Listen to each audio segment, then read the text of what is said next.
Fala, jovens, boa noite para todos vocês. Estamos aqui para acompanhar um debate que talvez seja um dos debates mais cringe. Você sabe o que é cringe, né? Que existe. Trump versus Biden. Topetão versus esqueleto. Boa noite para todos vocês. Agradeço aí todo mundo que está assistindo. A ideia não é traduzir, porque eu já fiz isso em 2020 e foi horrível. Porque eles falam muito rápido, eles se xingam, se indicam, é uma coisa muito chata. Então a ideia é uma reação ao vivo, tá? E na verdade já começou, tá? Então vamos direto ao ponto.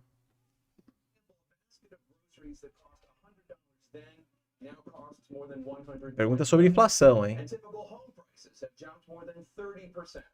What do you say to voters who feel they are worse off under your presidency than they were under President Trump? Cara, take a look at what I was left when I became president and what Mr. Trump left me. We had an economy that was in free fall. The pandemic was so badly handled. Meu Deus, cara. Many people were dying. All he said was, "It's not that serious. Just inject a little bleach in your arm. It'll be all right." The economy collapsed. There were no jobs. Unemployment rate rose to 15%. It was terrible. And so what we had to do was try to put things back together again. And that's exactly what we began to do. We created 15,000 new jobs. On the position where we have 800,000 new manufacturing jobs, but there's more to be done. There's more to be done. Working class people are still in trouble. I come from Scranton, Pennsylvania. I come from a household where the kitchen tables, the things weren't able to be met during the month. It was a problem. The price of eggs, the price of gas, the price of housing, the price of a whole range of things. O cara parece robô. We're going to make sure that we reduce the price of housing. We're going to make sure we build 2 million new units. We're going to make sure we cap rents. So corporate. Acho que ele nunca falou tão rápido. Acho que ele nunca falou tão rápido na vida. In addition to that, we're in a situation where if you take a look at all that was done in his administration, didn't do much at all. By the time he left, things were in chaos. Literally chaos. And so we put things back together. We created, I said, those jobs. We make sure we had a situation where we brought down the price of prescription drugs, which is a major issue for many people, to $15 for a insulin shot as opposed to $400. No senior has to pay more than $200 for any drug, all the drugs they can include beginning next year. A cara do Trump. And the situation is we're going to make that available to everybody, to all Americans. So we're working to bring down the price around the kitchen table, and that's what we're going to get done. Thank you. President Trump? We have the greatest economy in the history of our country. We have never done so well. Everybody was amazed by it. Other countries were copying us. We got hit with COVID, and when we did, we spent the money necessary so we wouldn't end up in a Great Depression, the likes of which we had in 1929. By the time we finished, so we did a great job. We got a lot of credit for the economy, a lot of credit for the military, and no wars, and so many other things. Everything was rocking good. But the thing we never got the credit for, and we should have, is getting us out of that COVID mess. He created mandates that was a disaster for our country, but other than that, we had given them back a country where the stock market actually was higher than pre-COVID, and nobody thought that was even possible. The only jobs he created are for illegal immigrants and bounce-back jobs, a bounce-back from the COVID. He has not done a good job. He's done a poor job, and inflation's killing our country. It is absolutely killing us. Thank you. President Biden? Well, look, the greatest economy in the world. He's the only one who thinks that, I think. I don't know anybody else who thinks he had the greatest economy in the world. And, you know, the fact of the matter is that we found ourselves in a situation where his economy, he rewarded the wealthy. He had the largest tax cut in American history, $2 trillion. He raised a deficit larger than any president has in any one term. He's the only president other than Herbert Hoover who's lost more jobs than he had when he began, since Herbert Hoover. The idea that he did something that was significant. And the military, you know, when he was president, they were still killing people in Afghanistan. He didn't do anything about that. When he was president, we were still finding ourselves in a position where you had a notion that we were this safe country. The truth is, I'm the only president this century that doesn't have this decade, that doesn't have any troops dying anywhere in the world like he did. President Trump, I want to follow up if I can. Am I allowed to respond to him? Well, I'm going to ask you a follow-up. You can do whatever you want with the minute that we give you. I want to follow up. You want to impose a 10% tariff on all goods coming into the U.S. How will you ensure that that doesn't drive prices even higher? It's not going to drive them higher. It's just going to cause countries that have been ripping us off for years, like China and many others, in all fairness to China, it's going to just force them to pay us a lot of money, reduce our deficit tremendously, and give us a lot of power for other things. But he made a statement. The only thing he was right about is I gave you the largest tax cut in history. I also gave you the largest regulation cut in history. That's why we had all the jobs. And the jobs went down, and then they bounced back, and he's taking credit for bounce back jobs. You can't do that. He also said he inherited 9% inflation. Now, he inherited almost no inflation, and it stayed that way for 14 months. And then it blew up under his leadership because they spent money like a bunch of people that didn't know what they were doing. And they don't know what they were doing. It was the worst, probably the worst administration in history. There's never been. And as far as Afghanistan is concerned, I was getting out of Afghanistan, but we were getting out with dignity, with strength, with power. He got out. It was the most embarrassing day in the history of our country's life.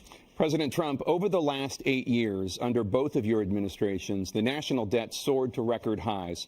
And according to a new nonpartisan analysis, President Trump, your administration approved $8.4 trillion in new debt, while so far, President Biden, you've approved $4.3 trillion in new debt. So, former President Trump, many of the tax cuts that you signed into law are set to expire next year.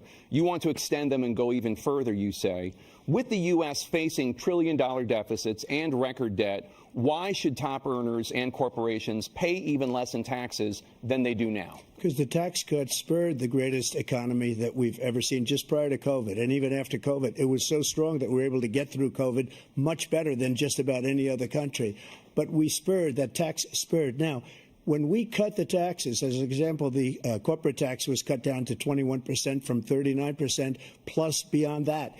We took in more revenue with much less tax, and companies were bringing back trillions of dollars back into our country. The country was going like never before, and we were ready to start paying down debt. We were ready to start using the liquid gold right under our feet, the oil and gas right under our feet. We were going to have something that nobody else has had.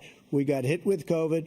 We did a lot to fix it. I gave him an unbelievable situation with all of the therapeutics and all of the things that we came up with. We gave him something great. Remember, more people died under his administration, even though we had largely fixed it. More people died under his administration than our administration, and we were right in the middle of it, something which a lot of people don't like to talk about. But he had far more people dying in his administration. He did the mandate, which is a disaster, mandating it.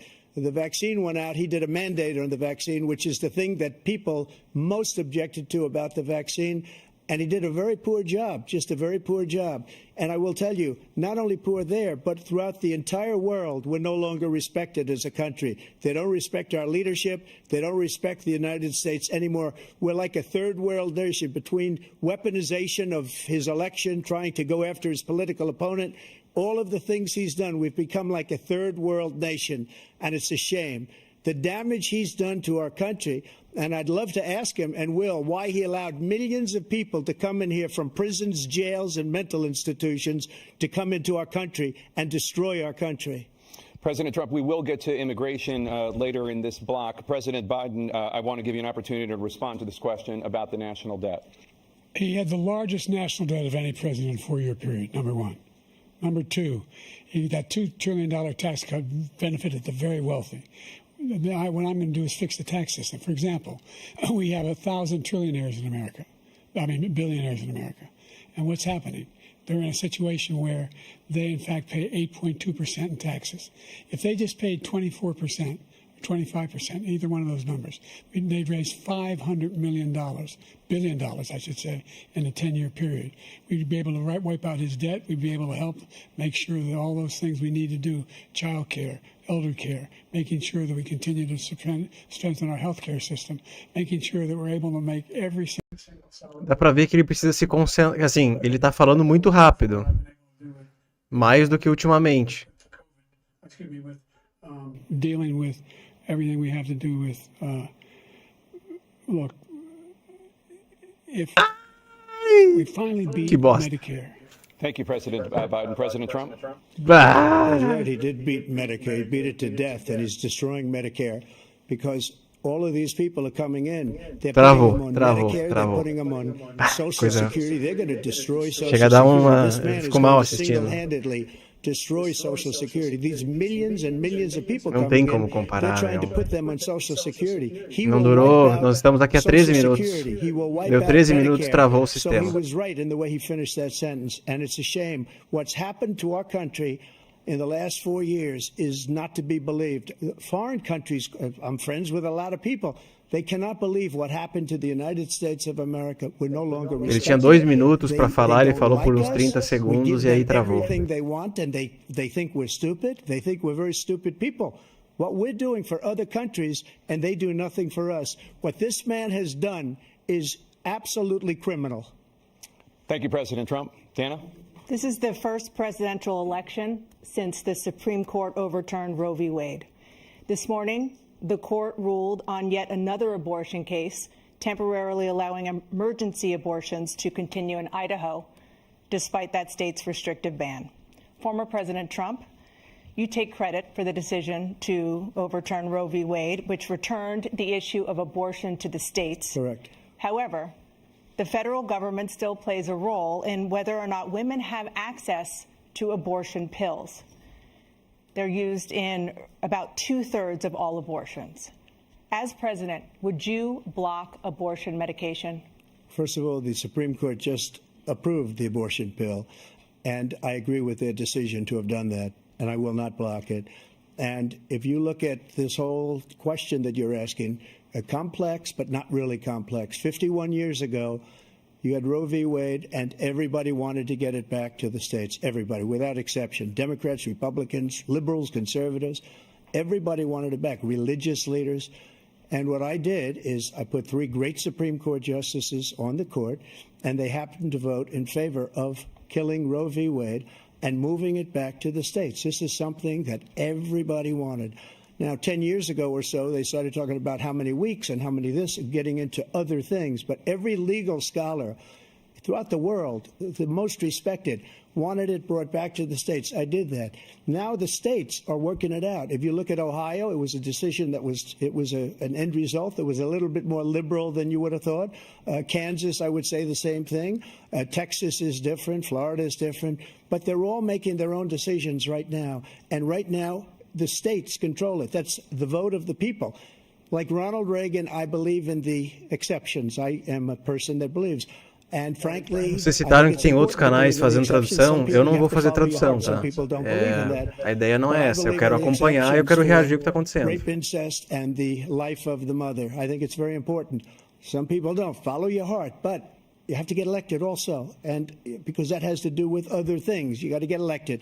The problem they have is they're radical because they will take the life of a child in the 8th month, the 9th month, and even after birth. After birth, if you look at the former governor of Virginia, he was willing to do this. He said, we'll put the baby aside and we'll determine what we do. Eu fiz tradução em 2020, é horrível. É horrível fazer tradução disso aí. É muito rápido, é muito... eu não vou traduzir. Eu estou aqui só entendendo o que estão falando. Thank you. President Biden? It's been a terrible thing, what you've done.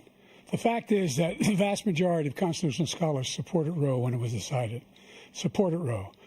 And that's this idea that they're all against it is just ridiculous.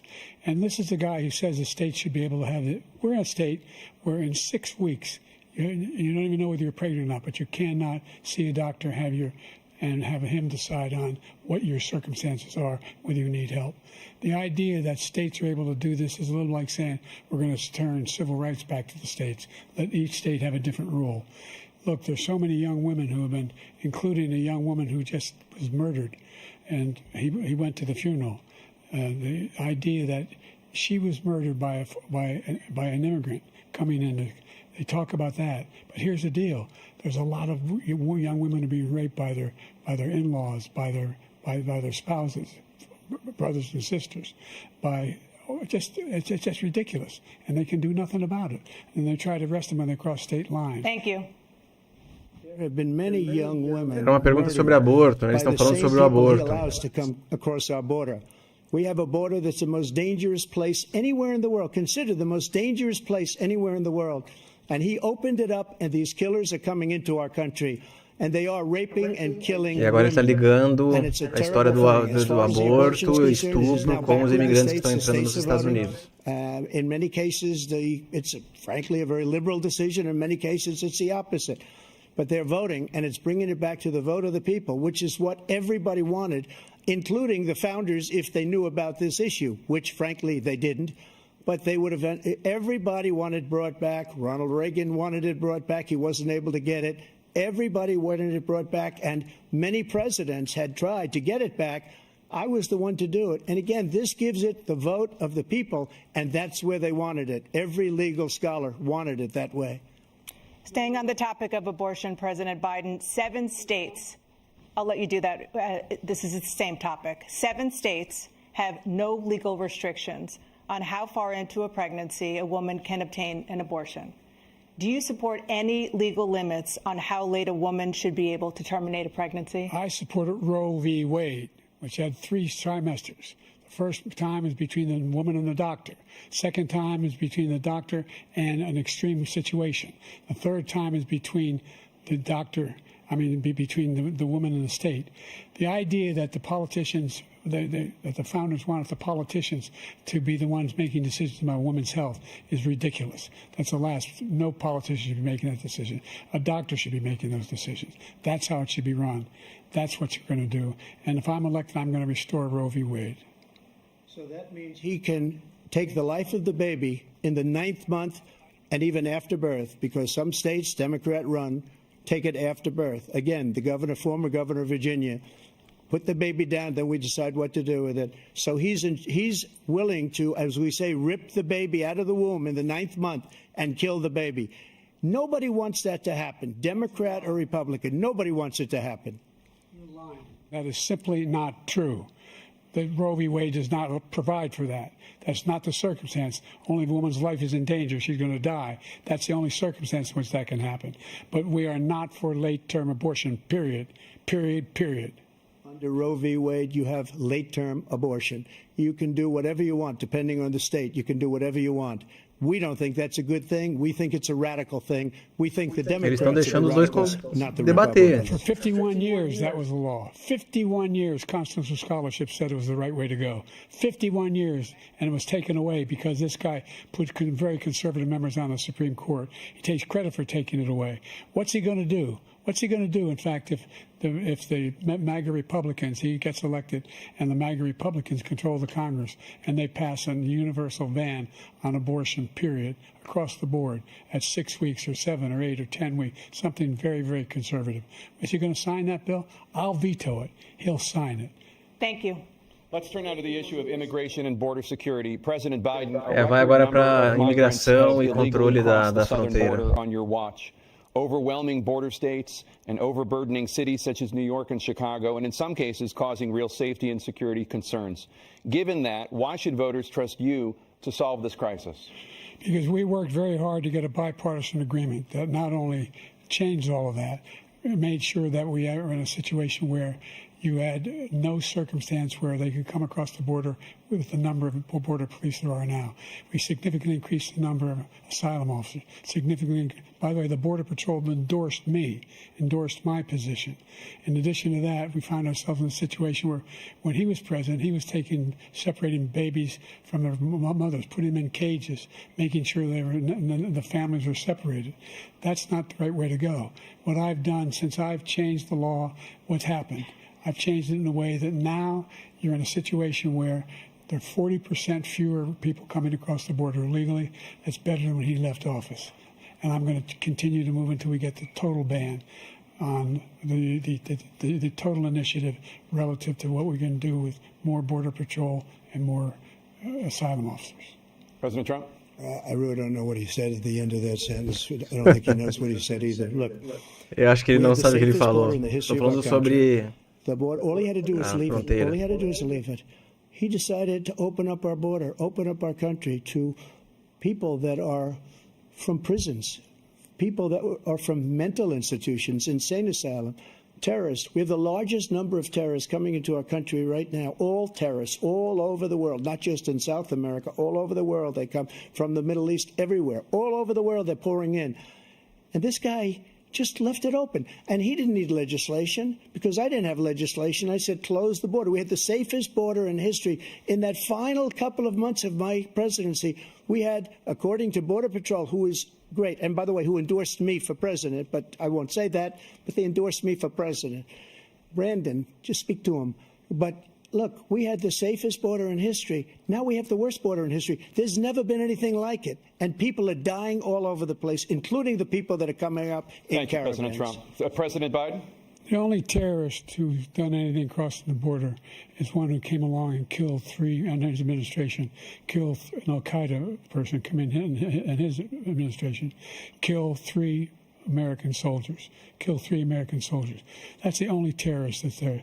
I'm not saying that no terrorist ever got through, but the idea they're emptying their prisons, we're welcoming these people, that's simply not true. There's no data to support what he said. Once again, he's exaggerating, he's lying. President Trump, staying on the topic of immigration, you've said that you're going to carry out, quote, the largest domestic deportation operation in American history, unquote. A maior deportação da história dos Estados Unidos. Every undocumented immigrant Você vai in fazer isso? America, including those who have jobs, including those whose spouses are citizens, and including those who have lived here for decades? And if so, how will you do it? Just 1 second. He said we killed 3 people. The people we killed are al-Baghdadi and Soleimani, the 2 greatest terrorists, biggest terrorists anywhere in the world, and it had a huge impact on everything, not just border, on everything. He's the one that killed people with the bad water, including hundreds of thousands of people dying, and also killing our citizens when they come in. We are living right now in a rat's nest. They're killing our people in New York, in California, in every state in the union, because we don't have borders anymore. Every state is now a border. And because of his ridiculous, insane, and very stupid policies, people are coming in and they're killing our citizens at a level that we've never seen. We call it migrant crime. I call it Biden migrant crime. They're killing our citizens at a level that we've never seen before. And you're reading it like these 3 incredible young girls over the last few days. One of them, I just spoke to the mother, and they just had the funeral for this girl, 12 years old. This is horrible what's taken place. What's taken place in our country, we're literally an uncivilized country now. He doesn't want it to be. He just doesn't know. He opened the borders. Nobody's ever seen anything like. And we have to get a lot of these people out, and we have to get them out fast because they're going to destroy our country. Just take a look at where they're living. They're living in luxury hotels in New York City and other places. Our veterans are on the street. They're dying because he doesn't care about our veterans. He doesn't care. He doesn't like the military at all, and he doesn't care about our veterans. Nobody been worse. I had the highest approval rating for veterans taking care of the VA. He has the worst. He's gotten rid of all the things that I approved, choice that I got through Congress, all of the different things I approved, they abandoned. We had by far the highest, and now it's down in less than half because he's done all these great things that we did. And I think he did it just because I approved it, which is crazy. But he has killed so many people at our border by allowing all of these people to come in. And it's a very sad day in America. President Biden, you have the mic. Every single thing he said is a lie. Every single one. For example, veterans are a hell of a lot better off since I passed the PACT Act. 1 million of them now have insurance, and their families have it. Their families have it because what happened, whether it was Agent Trump está Orange ganhando, or burn pits, they're all being segundo covered. esse medidor And he aqui, tá? opposed, his group Ao dado ao opposed that. vivo, We're also in a situation where o Trump we está have ganhando great respect espaço. for veterans. My son spent a year Sei in lá. Iraq, living right next to one of those burn pits, came back with stage 4 glioblastoma. I was recently in France for D-Day, and I spoke all about those heroes that died. I went to the World War II cemetery, World War I cemetery he refused to go to. He was standing with his 4-star general, and he told me, he said, I don't want to go in there because they're a bunch of losers and suckers. My son was not a loser, was not a sucker. You're the sucker. You're the loser. President Trump? Falou mal do filho. First of all, that was a made-up quote, suckers and losers. They made it up. It was in a third-rate magazine that's failing, like many of these magazines. He made that up. He put it in commercials. We've notified him. We had 19 people that said I didn't say it. And think of this. Who would say I'm at a cemetery or I'm talking about our veterans? Because nobody's taken better care. I'm so glad this came up, and he brought it up. There's nobody that's taken better care of our soldiers than I have. To think that I would, in front of generals and others, say suckers and losers. We have 19 people that said it was never said by me. It was made up by him, just like Russia was made up, just like the 51 intelligence agents are made up, just like the new thing with the 16 economists are talking. It's the same thing. 51 intelligence agents said that the laptop was Russia disinformation. It wasn't. That came from his son, Hunter. It wasn't Russia disinformation. He made up the suckers and losers, so he should apologize to me right now. The 4-star general standing to your side who was on your staff who said you said it, period. That's number one. And number two, the idea that I have to apologize to you for anything along the line. We've done more for veterans than any president has in American history.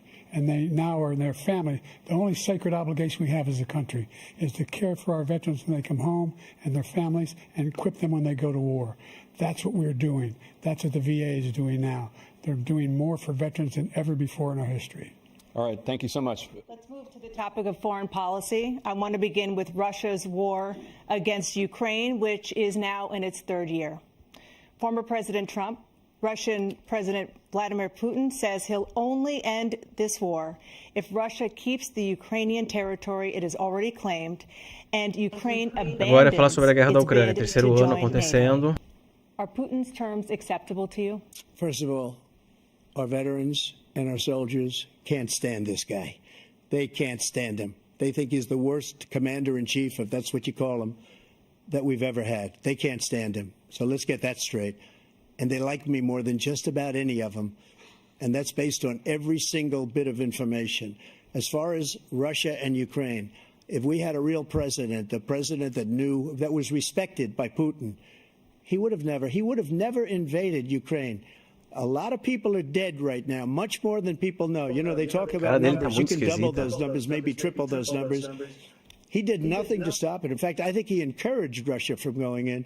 I'll tell you what happened. He was so bad with Afghanistan. It was such a horrible embarrassment, most embarrassing moment in the history of our country, that when Putin watched that and he saw the incompetence, that he should have fired those generals, like I fired the one that you mentioned, and so he's got no love lost, but he should have fired those generals. No general got fired for the most embarrassing moment in the history of our country, Afghanistan, where we left billions of dollars of equipment behind. We lost 13 beautiful soldiers, and 38 soldiers were obliterated. And by the way, we left people behind, too. We left American citizens behind.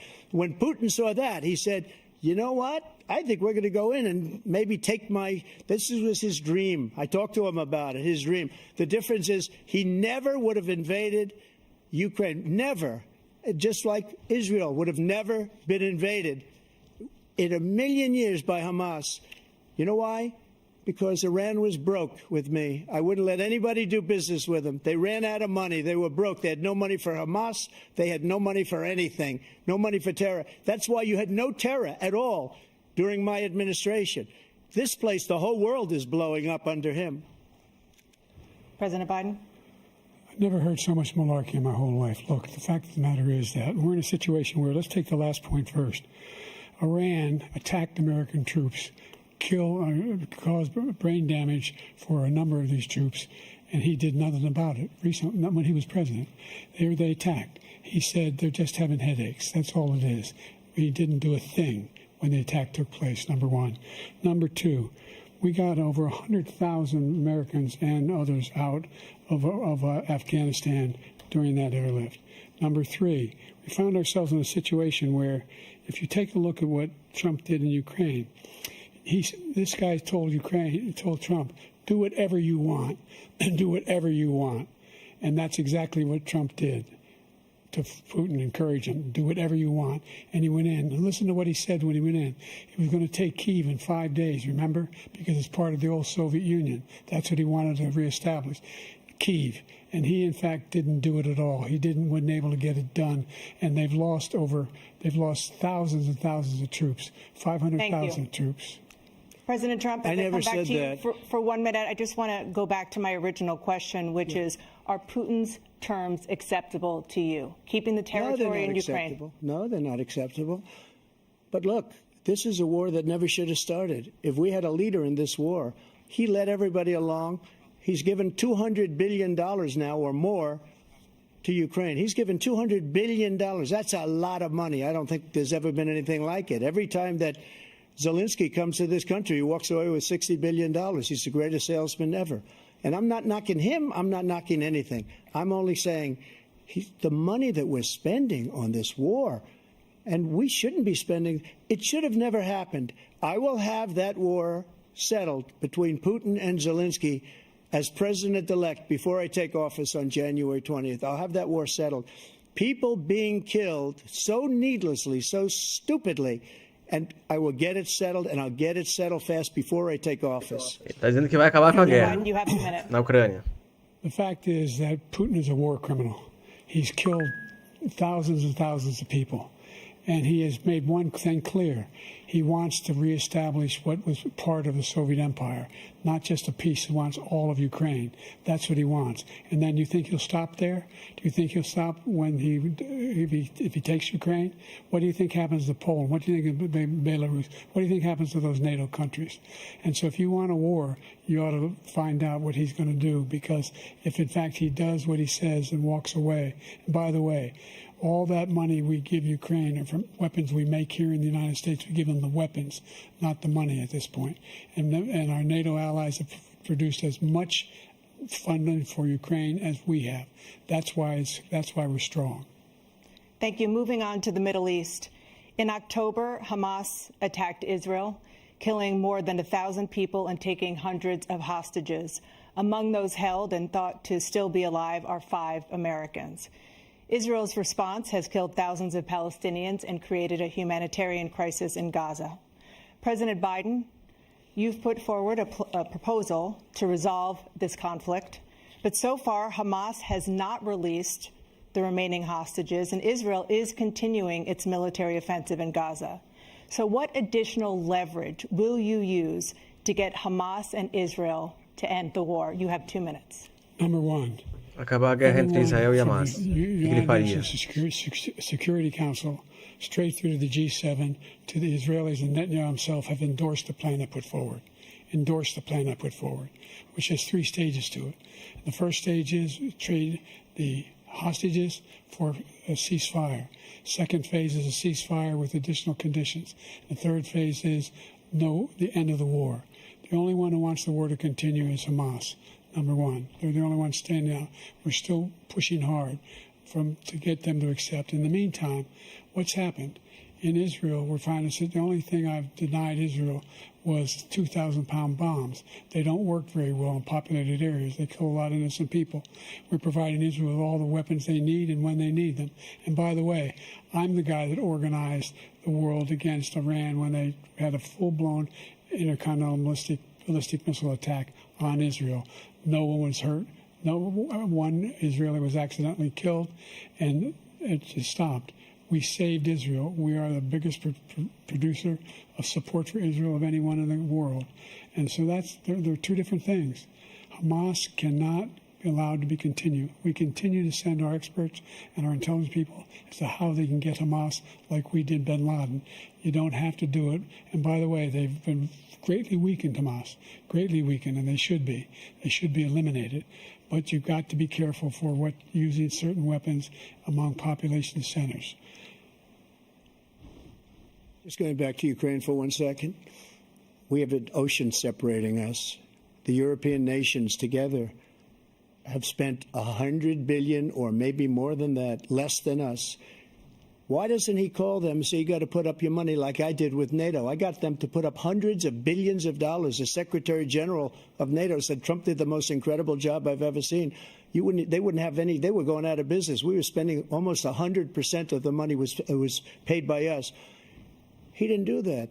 He's getting you got to ask these people to put up the money. We're over $100 billion more spent, and it has a bigger impact on them because of location, because we have an ocean in between.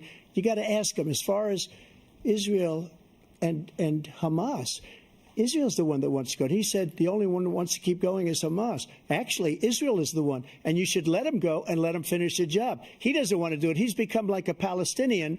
but they don't like him because he's a very bad Palestinian. He's a weak one. President Biden, you have a minute. I've never heard so much foolishness. This is a guy who wants to get out of NATO. Are you going to stay in NATO? He's going to pull out of NATO. The idea that we have, our strength lies in our alliances as well. It may be a big ocean, but we're ever able to avoid a war in Europe, a major war in Europe? What happens if, in fact, you have Putin continue to go into NATO? We have an Article 5 agreement. Attack on one is attack on all. You want to start the nuclear war he keeps talking about, go ahead. Let Putin go in and control Ukraine and then move on to Poland and other places. See what happens then. He has no idea what the hell he's talking about. And by the way, I got 50 other nations around the world to support Ukraine, including Japan and South Korea, because they understand that this kind of dislocation has a serious threat to the whole world peace. No major war in Europe has ever been able to be contained just to Europe. President Trump, just to follow up, would you support the creation of an independent Palestinian state in order to achieve peace in the region? I'd have to see, but before we do that, the problem we have is that we spend all the money. So they kill us on trade. I made great trade deals with the European nations because if you add them up, they're about the same size economically. Their economy is about the same size as the United States. And they were no cars, they don't want anything that we have, but we're supposed to take their cars, their food, their everything, their agriculture. I changed that. But the big thing I changed is they don't want to pay. And the only reason that he can play games with NATO is because I got them to put up hundreds of billions of dollars. I said, and he's right about this, I said, no, I'm not going to support NATO if you don't pay. They asked me that question, would you guard us against Russia at a very secret meeting of the 28 states at that time, nations at that time? And I said, no, if you don't pay, I won't do that. And you know what happened? Billions and billions of dollars came flowing in the next day and the next months. But now we're in the same position. We're paying everybody's bills. Let's turn to the issue of democracy. Former President Trump, I want to ask you about Democracia. January 6, 2021. After you rallied your supporters that day, some of them stormed the Capitol to stop the constitutionally mandated counting of electoral votes. As president, you swore an oath to, quote, preserve, protect, and defend, unquote, the Constitution. What do you say to voters who believe that you violated that oath through your actions and inaction on January 6th and worry that you'll do it again? Well, I don't think too many believe that. And let me tell you about January 6th. On January 6th, we had a great border. Nobody coming through, very few. On January 6th, we were energy independent. On January 6th, we had the lowest taxes ever. We had the lowest regulations ever. On January 6th, we were respected all over the world. All over the world, we were respected. And then he comes in, and we're now laughed at. We're like a bunch of stupid people. What happened to the United States' reputation under this man's leadership is horrible, including weaponization, which I'm sure at some point you'll be talking about, where he goes after his political opponent because he can't beat him fair and square. You have 80 seconds left. My question was, what do you say to those voters who believe that you violated your constitutional oath through your actions and inaction on January 6, 2021, and worry that you'll do it again? Well, I didn't say that to anybody. I said peacefully and patriotically. And Nancy Pelosi, if you just watched the news from 2 days ago, on tape to her daughter, who's a documentary filmmaker, they say, but she's saying, oh, no, it's my responsibility. I was responsible for this. Because I offered her 10,000 soldiers or National Guard, and she turned them down. And the mayor in writing, by the way, the mayor, in writing, turned it down, the mayor of D.C. They turned it down. I offered 10,000 because I could see, I had virtually nothing to do. They asked me to go make a speech. I could see what was happening. Everybody was saying they're going to be there on January 6th. They're going to be there. And I said, you know what? There's a lot of people coming. You could feel it. You could feel it, too, and you could feel it. And I said, they ought to have some National Guard or whatever. And I offered it to her. And she now admits that she turned it down. And it was the same day she was, I don't know, she can't be very happy with her daughter because it made her into a liar. She said, I take full responsibility for January 6th. President Biden? Look, he encouraged those folks to go up on Capitol Hill, number one. I sat in that dining room off the Oval Office. He sat there for 3 hours watching, being begged by his vice president and a number of his colleagues on the Republican side as well to do something, to call for a stop, to end it. Instead, they talked about these people being patriots and great patrons of America. In fact, he says he'll now forgive them for what they've done. They've been convicted. He says he wants to commute their sentences and say that no. But he went to every single court in the nation. I don't know how many cases, scores of cases, including the Supreme Court, and they said, no, this guy is responsible for doing what was done. He did do a damn thing, and these people should be in jail, and they should be the ones who are being held accountable. And he wants to let them all out. And now he says if he loses again, such a whiner that he is, that it could be a bloodbath. Thank you, President Biden. President Trump? What they've done to some people that are so innocent, you ought to be ashamed of yourself. What you have done, how you've destroyed the lives of so many people. When they ripped down Portland, when they ripped down many other cities, you go to Minnesota, Minneapolis, what they've done there with the fires all over the city. If I didn't bring in the National Guard, that city would have been destroyed. When you look at all of they took over big chunks of Seattle. I was all set to bring in the National Guard. They heard that. They saw them coming, and they left immediately. What he said about this whole subject is so off. Peacefully patriotic. One other thing. The Unselect Committee, which is basically two horrible Republicans that are all gone now, out of office, and Democrats, all Democrats, they destroyed and deleted all of the information they found because they found out we were right. We were right. And they deleted and destroyed all of the information. They should go to jail for that. If a Republican did that, they'd go to jail. Thank you, President Trump. President Biden, I want to give you a minute. The only person on this stage is a convicted felon is the man I'm looking at right now. And the fact of the matter is, what he's telling you is simply not true. The fact is that there was no effort on his part to stop what was going on up in Capitol Hill. And all those people, every one of those who were convicted, deserves to be convicted. The idea that they didn't kill somebody, just went in and broke down doors, broke the windows, occupied offices, turned over desks. Ele diz que o Trump, a única pessoa condenada aqui é o Trump. That those people are patriots? Come on. When I asked him the first two debates we had, first time around, I said, will you denounce the Proud Boys? He said, no, I'll tell them to stand by. The idea he's refusing, will you denounce these guys? Will you denounce the people we're talking about now? Will you denounce the people who attacked that Capitol? What are you going to do? I'm going to give you a minute, President Trump, for a follow-up question I have. After a jury convicted you of 34 felonies last month, you said if reelected, you would, quote, have every right to go after, unquote, your political opponents. You just talked about members of the Select Committee on January 6th going to jail. Your main political opponent is standing on stage with you tonight. Can you clarify exactly what it means about you feeling you have every right to go after your political opponents? Well, I said my retribution is going to be success. We're going to make this country successful again, because right now it's a failing nation. My retribution is going to be success. But when he talks about a convicted felon, his son is a convicted felon at a very high level. His son is convicted, going to be convicted probably numerous other times. Should have been convicted before, but his Justice Department let the statute of limitations lapse on the most important things. But he could be a convicted felon as soon as he gets out of office. Joe could be a convicted felon with all of the things that he's done. He's done horrible things. All of the death caused at the border, telling the Ukrainian people that we're going to want $1 billion or you change the prosecutor. Otherwise, you're not getting $1 billion. If I ever said that, that's quid pro quo. That we're not going to do anything. We're not going to give you $1 billion unless you change your prosecutor having to do with his son. This man is a criminal. This man, you're lucky. You're lucky. I did nothing wrong. We'd have a system that was rigged and disgusting. I did nothing wrong. Thank you, President Trump. President Biden, you have said, I'm coming right to you, sir. You want to respond? Go ahead. I'll give you a minute to respond.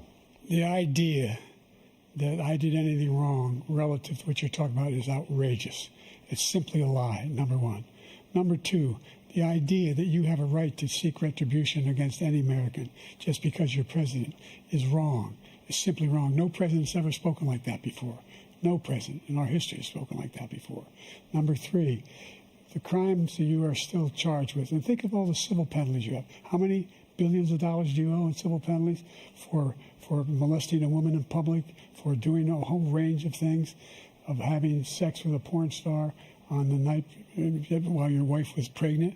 I mean, what are you talking about? You have the morals of an alley cat. I didn't have sex with a porn star, number one. Number two, that was a case that was started and moved. They moved a high-ranking official, a DOJ, into the Manhattan DA's office to start that case. That case is going to be appealed and won. We had a very terrible judge, a horrible judge, Democrat.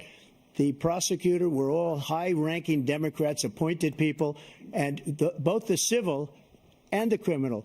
He basically went after his political opponent because he thought it was going to damage me. But when the public found out about these cases, because they understand it better than he does, he has no idea what these cases are. But when they found out about these cases, you know what they did? My poll numbers went up, way up. You know that because you're reporting it. And we took in more money in the last 2 weeks than we've ever taken in the history of any campaign. I don't think any campaign has ever taken. Hundreds of millions of dollars came pouring in because the public knows it's a scam, and it's a guy that's after his political opponent because he can't win fair and square. Thank you, President Trump. President Biden, you have said, quote, Donald Trump and his MAGA Republicans are determined to destroy American democracy. Do you believe that the tens of millions of Americans who are likely to vote for President Trump will be voting against American democracy? The more they know about what he's done, yes. The more they know about what he's done. And there's a lot more coming. He's got a lot of cases down the road coming around. He's got a whole range of issues he has to face. I don't know what the juries will do, but I do know he has a real problem. And so the fact that, could you ever think you heard any president say that I'm going to seek retribution? Do you ever hear any president say that I thought Hitler had some good ideas? What got me involved to run in the first place after my son had died, I decided in Iraq, because of Iraq, I said I wasn't going to run again until I saw what happened in Charlottesville, Virginia.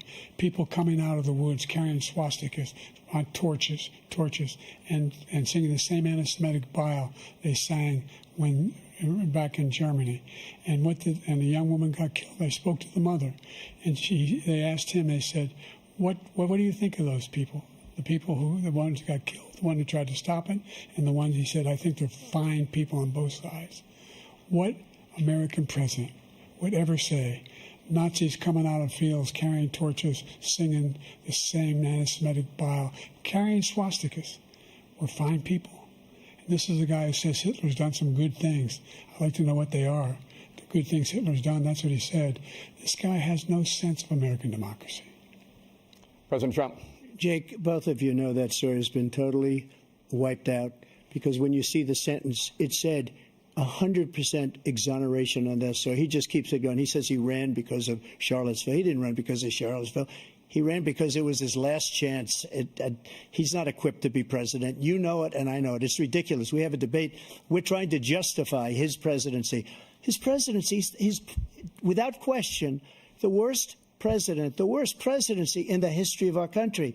We shouldn't be having a debate about it. There's nothing to debate. He made up the Charlottesville story, and you'll see it's debunked all over the place. Every reasonable anchor has debunked it. And just the other day it came out where it was fully debunked. It's a nonsense story. He knows that, and he didn't run because of Charlottesville. He used that as an excuse to run. President Biden. And debunked. It happened. All you have to do is listen to what was said at the time. And the idea that somehow that's the only reason I ran because I was worried a guy like this guy could get elected. If he thought they were good people coming out of that forest, carrying those woods, carrying those torches, then he didn't deserve to be president. Didn't deserve to be president at all. And the idea that he's talking about all this being fabricated, we saw with our own eyes. We saw what happened on January 6th. We saw the people breaking through the windows. We saw people occupying his own vice president. Look, there's a reason why 40 of his 44 top cabinet officers refused to endorse him this time. His vice president hasn't endorsed him this time. So why? Why? They know him well. They serve with him. Why are they not endorsing him? Thank you, President Biden. We're going to be right back with more from the CNN presidential debate. Eu diria que ele... Deixa eu tirar aqui. Parece que o Biden melhorou, conseguiu falar um pouco mais claro no finalzinho do que no início. No início o cara estava completamente travado, deu aquele blackout ali, um ou dois momentos. Ele conseguiu falar um pouco mais agora no fim. No início ele estava bem mais travado.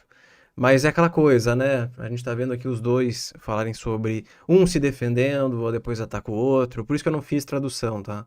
Eu não fiz tradução. Mas, sinceramente, não tem nem como comparar. Não tem nem como comparar a fala de um com a fala do outro. Realmente não tem. O Biden, ele gagueja muito mais. Ele tá... A cara dele tá dura. Não dá pra saber o que tá acontecendo. Enquanto que o Trump, ele fala de maneira mais, né, normal. Então, assim, não tem comparação. São duas pessoas.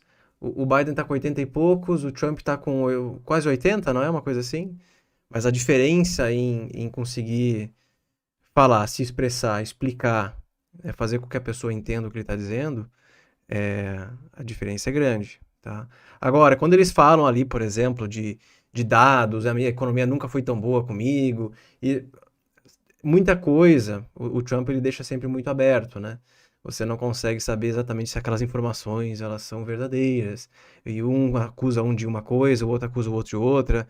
Eu não acompanho tanto assim a política americana para saber o que é verdade, o que não é verdade, mas o Trump ele é muito mais direto ao ponto, enquanto o Biden ele trava um pouco mais, fica um pouco mais difícil de entender. O momento que ele travou por completo, que foi assim bem feio lá no início, foi que ele dizia assim, fazer as coisas que nós precisamos fazer. O que precisa fazer? Não sei, mas as coisas que nós precisamos fazer. Isso aí, a gente precisa de recursos para continuar fazendo o que a gente precisa fazer. Ah, tá, entendi. O que significa? Ninguém fala muito nos detalhes. Então, um acusou o outro de condenado. No caso, o Biden disse que a única pessoa condenada aqui é o Trump. O Trump acusou o filho dele de condenado. E realmente os dois podem ter culpa no cartório. Mas fica aquela história de por que é condenado, para onde a justiça, né, americana tá, para qual lado a justiça americana tá. Enfim, não é muito diferente, tá? Não é muito diferente do Brasil. Não é muito diferente do Brasil. Então eu não fiz tradução, até porque eu fiz em 2020. Talvez até tenha no meu YouTube lá o vídeo de 2020. Na época acho que devia ter umas 100, 60 pessoas, não sei. Mas é bem mais complicado de fazer tradução do debate deles, porque é rápido, né? É rápido, eu não acompanho... Eu tô acostumado a traduzir o Powell, não tem jeito. O que ele fala eu já sei de cor, o iniciozinho do discurso eu já sei de cor. Aqui é outra pegada, né? Já acabou? Não acabou. Agora é um comercial e depois eles voltam de novo. E tem mais uma meia hora. São 90 minutos de discurso, se eu não me engano, de debate entre os dois. Deve voltar em breve e a gente continua, tá? Então, é isso aí. Deixa eu ver os comentários aqui de vocês. Eles não falaram de criptoativos, tá? Acredito que eles não falaram de criptos e não acho que falarão sobre esse assunto. Acho que tem outras coisas mais interessantes para quem quer ser presidente, né? A dívida, a entrada lá dos eu não vou dizer entrada, mas a entrada lá no Capitólio americano dia 6 de janeiro, a fronteira, impostos. No início era bem mais econômico. Agora pro fim tem sido um debate mais de fura-olho. Families still earn far less than white families. Black mothers are still 3 times more likely to die from pregnancy-related causes, and Black Americans are imprisoned at 5 times the rate of white Americans. What do you say to Black voters who are disappointed that you haven't made more progress? They acknowledge they made a lot of progress, number one. The fact of the matter is there's more small Black businesses that have been started than any time in history. Number two, the wages of Black unemployment is the lowest level it's been in a long, long time. Number three, we're providing housing for Black Americans and dealing with the segregation that exists among these corporations that collude to keep people out of their houses. And in addition to that, we find that the impact on the choice that Black families have to make relative to child care is incredibly difficult. When we did the first major piece of legislation in the past, I was able to reduce black child care costs. I cut them in half. We got to make sure we provide for child care costs. We got to make sure, because when you provide those child care protections, you increase economic growth because more people can be in the job market. So there's more to be done, considerably more to be done.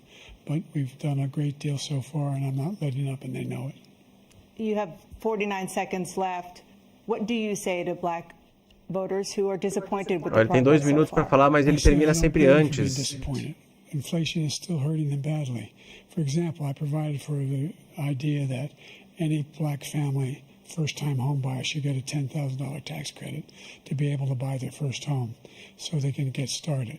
I made sure that we're in a situation where all those black families and those black individuals who had to take out student loans that were ballooning, that if they were engaged in nursing, and anything having to do with volunteerism, if they paid their bills for 10 years on their student debt, all the rest is forgiven after 10 years. Millions have benefited from that.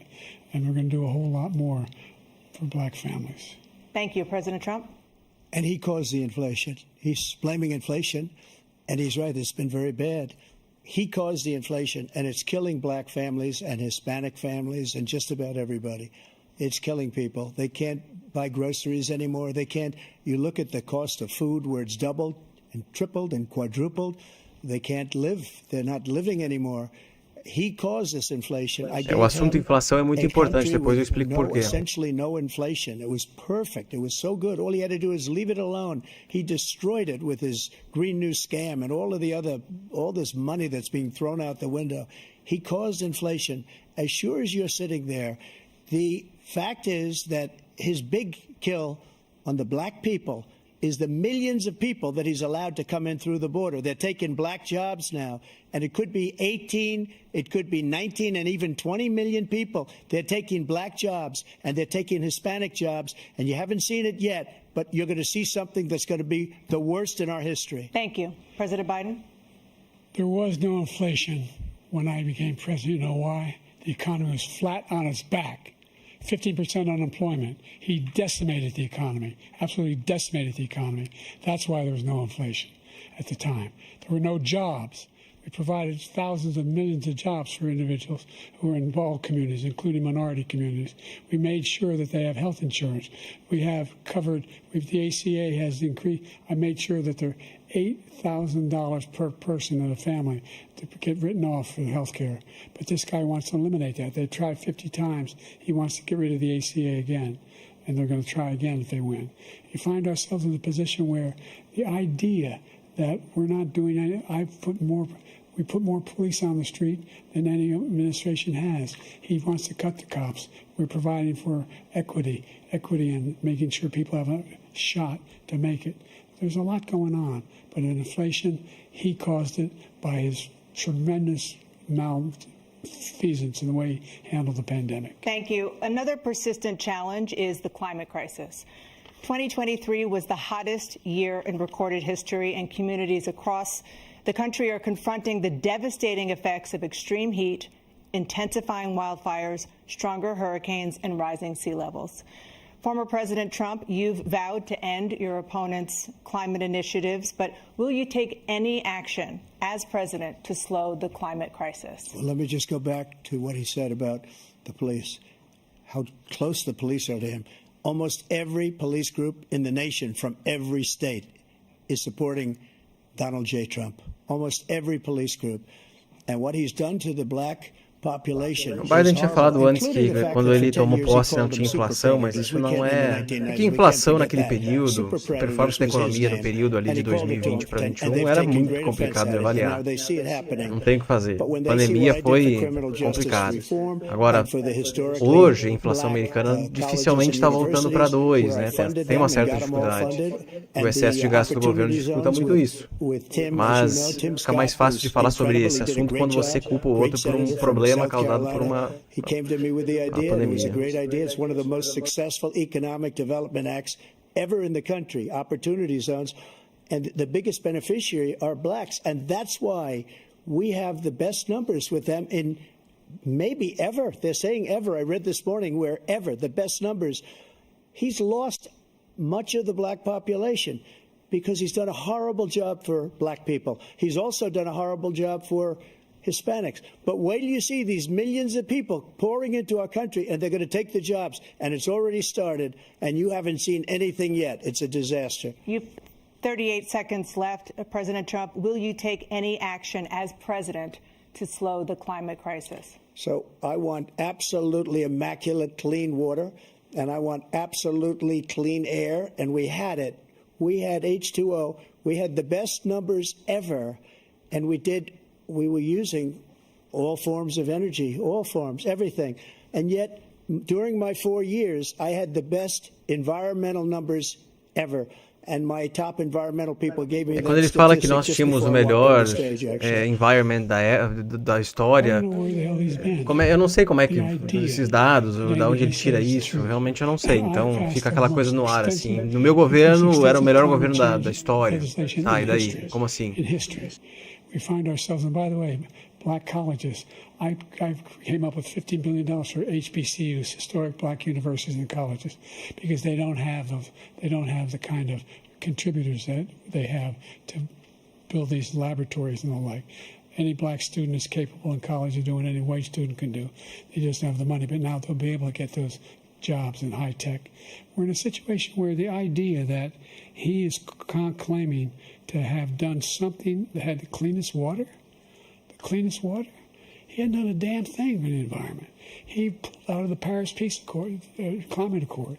I immediately joined it because if we reach 1.5 degrees Celsius at any one point, where there's no way back. The only existential threat to humanity is climate change, and he didn't do a damn thing about it. He wants to undo all that I've done. The Paris Accord was going to cost us $1 trillion, and China nothing, and Russia nothing, and India nothing. It was a ripoff of the United States. And I ended it because I didn't want to waste that money because they treated us horribly. We were the only ones who sobre o que o Biden falou, o Biden disse que o controle da fronteira dos Estados Unidos, ele apoia o Biden. E aí, para ficar claro, nós nunca apoiamos e nunca apoiaremos o Biden. Ao vivo. Assim que eu gosto. Fact check now. And look, I have the biggest heart on the stage, I guarantee you that. And I want to take care of people. But we're destroying our country. They're taking over our schools, our hospitals, and they're going to be taking over Social Security. He is destroying Social Security, Medicare, and Medicaid. The idea is that we, in fact, we were the only ones of consequence who were not members of the Paris Accord. How can we do anything if we're not able to, the United States can't get its pollution under control? One of the largest polluters in the world, number one. We're making significant progress. By 2035, we will have cut pollution in half. We have made significant progress, and we're continuing to make progress. We set up a climate corps for thousands of young people who learn how to deal with climate, just like the Peace Corps. And we're moving in directions that are going to significantly change the elements of cause of pollution. But the idea that he claims that he has the biggest heart up here and he's really concerned about pollution and about climate, I've not seen any indication of that.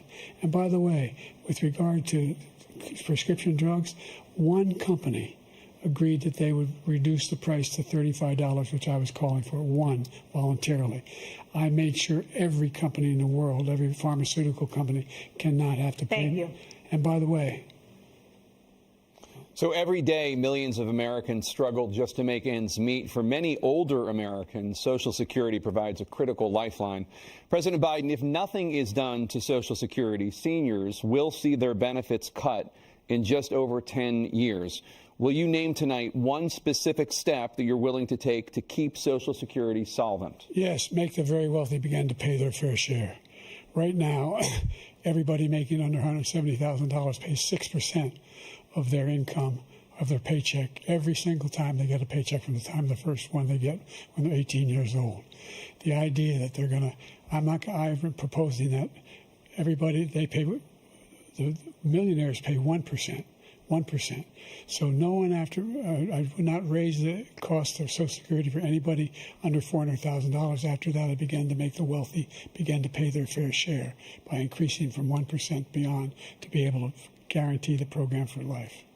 So you still have 82 seconds left. Are there any other measures that you think that would be able to help? Ele perde o tempo, você ainda tem tempo sobrando, vai, fala. Well, that one enough will keep it solvent, but the biggest thing I'll do if we defeat this man, because he wants to get rid of Social Security. He thinks there's plenty to cut in Social Security. He's wanted to cut Social Security and Medicare both times.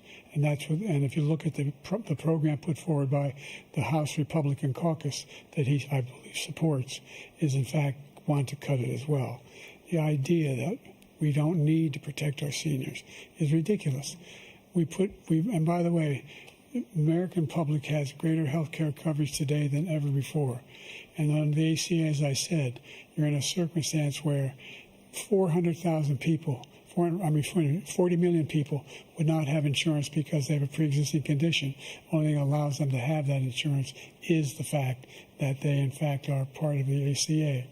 And by the way, the other thing is, we're in a situation where we talk about education for black communities. I've raised the amount of money for Pell Grants by another $8,000. So anybody making under $70,000 a year is going to be able to get $15,000 toward their tuition. He just doesn't know what he's talking about. Thank you, President Biden. President Trump. So I've dealt with politicians all my life. I've been on this side of the equation for the last 8 years. I've never seen anybody lie like this guy. He lies. I've never seen it. He could look you in the face. About so many other things, too. And we mentioned the laptop. O Trump também é uma espalhação, né? Estava dizendo que o Biden nunca vi um cara que mente tanto quanto o Biden. It's misinformation and disinformation. The losers and suckers story that he made up is a total lie on the military. It's a disgrace. But Social Security, he's destroying it because millions of people are pouring into our country, and they're putting them onto Social Security. They're putting them onto Medicare, Medicaid. They're putting them in our hospitals. They're taking the place of our citizens. What they're doing to the VA, to our veterans, is unbelievable. Our veterans are living in the street, and these people are living in luxury hotels. He doesn't know what he's doing, and it's really coming back. I've never seen such anger in our country before. President Biden. The idea that veterans are not being taken care of, I told you before. And by the way, when I said suckers and losers, he acknowledged after that he fired that general. That general got fired because he's the one that acknowledged that that's what he said. He was the one standing with Trump when he said it, number one. Number two, the idea that we're going to be in a situation where all these millions and millions, the way he talks about it, illegal aliens are coming into the country and taking away our jobs. There's a reason why we have the fastest growing economy in the world, the reason why we have the most successful economy in the world. We're doing better than any other nation in the world. And by the way, those 15 Nobel laureates he talked about being phony, those 15 Nobel laureates, economists, they all said that if Trump is reelected, we're likely to have a recession and inflation is going to increasingly go up. And by the way, worst president in history, 159 presidential scholars voted him the worst president in the history of the United States of America. President Biden, thank you so much. Let's turn to the cost of child care, which many American families struggle to afford. President Trump, both you and President Biden have tried to address this issue, but the average cost of child care in this country has risen to more than $11,000 a year per child. For many families, the cost of child care for 2 children is more than their rent. In your second term, what would you do to make child care more affordable? Just to go back, the general got fired because he was no good. And if he said that, that's why he made it up. But we have 19 people that said I didn't say it, and they're very highly respected, much more so than him. The other thing is, he doesn't fire people. He never fired people. I've never seen him fire anybody. I did fire a lot. I fired Comey because he was no good. I fired a lot of the top people at the FBI, drained the swamp. They were no good. Not easy to fire people. You'd pay a price for it, but they were no good. I inherited these people. I didn't put them there. I didn't put Comey there. He was no good. I fired him. This guy hasn't fired anybody. He never fires. He should have fired every military man that was involved with that the Afghanistan horror show, the most embarrassing moment in the history of our country. He didn't fire. Did you fire anybody? Did you fire anybody that's on the border that's allowed us to have the worst border in the history of the world? Did anybody get fired for allowing 18 million people, many from prisons, many from mental institutions? Did you fire anybody that allowed our country to be destroyed? Joe, our country is being destroyed as you and I sit up here and waste a lot of time on this debate. This shouldn't be a debate. He is the worst president. He just said about me because I said it. But look, he's the worst president in the history of our country. He's destroyed our country. Now all of a sudden he's trying to get a little tough on the border. He came out with a nothing deal, and it reduced it a little bit, like this much. It's insignificant. He wants open borders. He wants our country to either be destroyed or he wants to pick up those people as voters. And I don't think we just can't let it happen. If he wins this election, our country doesn't have a chance, not even a chance, of coming out of this rut. We probably won't have a country left anymore. That's how bad it is. He is the worst in history by far. Thank you, President Trump. President Biden? We're the most admired country in the world. We're the United States of America. There's nothing beyond our capacity. We have the finest military in the history of the world, the finest in the history of the world. No one thinks we're weak. No one wants to screw around with us. Nobody, number one. Number two, the idea that we're talking about worst presidents. I wasn't joking. Look it up or go online. 159 or 58, don't hold me the exact number, presidential historians, they've had meetings and they voted who's the worst president in American history. Best to worst. They said he was the worst in all of American history. That's a fact. That's not conjecture. He can argue they're wrong, but that's what they voted. The idea that he is doing anything to deal with child care, he did virtually nothing to child care. We should significantly increase the child care tax credit. We should significantly increase the availability of women and men or single parents to be able to go back to work. And we should encourage businesses to have. Thank you, President Biden. President Trump, the question was about what would you do to make child care more affordable, if you want to take your minute. Just so you understand, we have polling, we have other things that they rate him the worst because what he's done is so bad. And they rate me, I'll show you, I will show you, and they rate me one of the best, okay? And if I'm given another 4 years, I will be the best. I think I'll be the best. Nobody's ever created an economy like us. Nobody ever cut taxes like us. He's the only one I know. He wants to raise your taxes by 4 times. He wants to raise everybody's taxes by 4 times. He wants the Trump tax cuts to expire. So everybody, including the two of you, are going to pay 4 to 5 times. Nobody ever heard of this before. All my life, I'd grow up and I'd see politicians talking about cutting taxes. When we cut taxes, as I said, we did more business. Apple and all these companies, they were bringing money back into our country. The worst president in history by far, and everybody knows it. President Biden? Look, the fact of the matter is that he's dead wrong about, he will increase the taxes on middle-class people. I said I'd never raise a tax on anybody making less than $400,000. I didn't. But this tariff is 10% tariffs. Everything coming into the country, you know what the economists say? That's going to cost the average American $2,500 a year more because they're going to have to pay the difference in food and all the things that are important. Number two, he's in a situation where he talks about how he has not raised, he's somehow helped the middle class. The middle class have been devastated by you. Now you want a new tax cut of $5 trillion over the next 10 years, which is going to fundamentally bankrupt the country. You had the largest deficit of any president in American history, number one. Number two, you have not, in fact, made any contact, any progress with China. We are the lowest trade deficit with China since 2010. Thank you, President Biden. Thank you, President Biden. Let's discuss an epidemic impacting millions of Americans that both of you have made a top priority in your first term, the opioid crisis. And for both of you, the number of overdose deaths in this country has gone up. Under your term, it went up. Under your term, it has gone up. Former President Trump, despite the efforts that both of you have made, more than 100,000 Americans are dying from overdoses every year, primarily from fentanyl and other opioids. What will you do to help Americans right now in the throes of addiction who are struggling to get the treatment they need? To finish up, we now have the largest deficit in the history of our country under this guy. We have the largest deficit with China. He gets paid by China. He's a Manchurian candidate. He gets money from China. So I think he's afraid to deal with them or something. But do you notice he never took out my tariffs because we bring in so much money with the tariffs that I imposed on China. He never took them away. He can't because it's too much money. It's tremendous. And we saved our steel industries, and there was more to come, but he hasn't done that. But he hasn't cut the tariffs because he can't, because it's too much money. But he's got the largest deficit in the history of our country, and he's got the worst situation with China. China's going to own us if you keep allowing them to do what they're doing to us as a country. They are killing us as a country, Joe, and you can't let that happen. You're destroying our country. So, President Trump, you have 67 seconds left. The question was, what are you going to do to help Americans in the throes of addiction right now who are struggling to get the treatment they need? Jake, we were doing very well at addiction until the COVID came along. We had the 2.5, almost 3 years of like nobody's ever had before, any country, in every way.